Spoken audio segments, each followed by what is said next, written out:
Serais-je folle de danser encore une fois avec l'homme qui a brisé mon cœur il y a 10 ans? Cette question flottait dans mon esprit alors que je contemplais la possibilité de retrouver mon ex-mari, Mike, qui avait autrefois trahi nos vœux.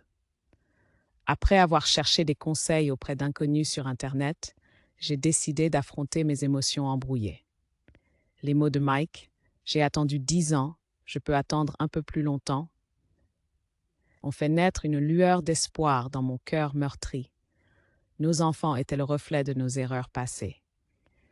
Notre fils idolâtre Mike et notre fille, avec son intuition aiguisée, n'étaient pas au courant de nos discussions de retrouvailles, pensant que nous étions sur le point de nous disputer à nouveau. Cela a ravivé les souvenirs de notre divorce, un chapitre douloureux que nous avions amorti avec des séances de thérapie et une apparence de normalité. La vérité était que nous envisagions non pas de nous séparer, mais de nous retrouver. J'ai partagé notre secret avec notre fille qui, après une pause réfléchie, a souri et nous a souhaité un bonheur éternel.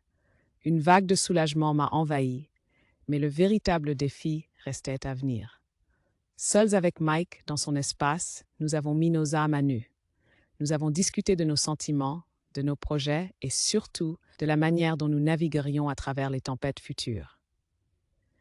L'aveu de Mike que la nuit de sa trahison le hantait, même après une décennie, m'a assuré de ses remords et de son engagement. Sa suggestion de suivre une thérapie de couple régulière, même en période de calme, était la cerise sur le gâteau de mon optimisme croissant. Nous avons décidé de nous lancer, mais avec prudence. Nos enfants, avons-nous convenu, seraient notre boussole, nous guidant à travers ce voyage.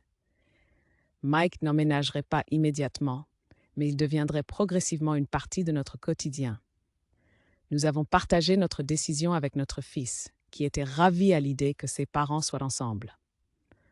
La révélation a suscité de nombreuses questions auxquelles nous avons répondu patiemment, promettant une thérapie familiale pour faciliter la transition.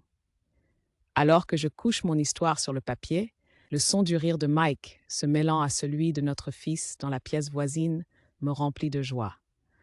L'avenir peut être incertain, mais le présent me remplit d'espoir. J'ai pardonné les transgressions passées de Mike et je crois en son amour pour moi. L'amour de ma vie est de retour et je ne pourrais être plus heureuse. Alors que je m'apprête à me déconnecter et à les rejoindre, je suis reconnaissante pour les conseils des inconnus sur Internet.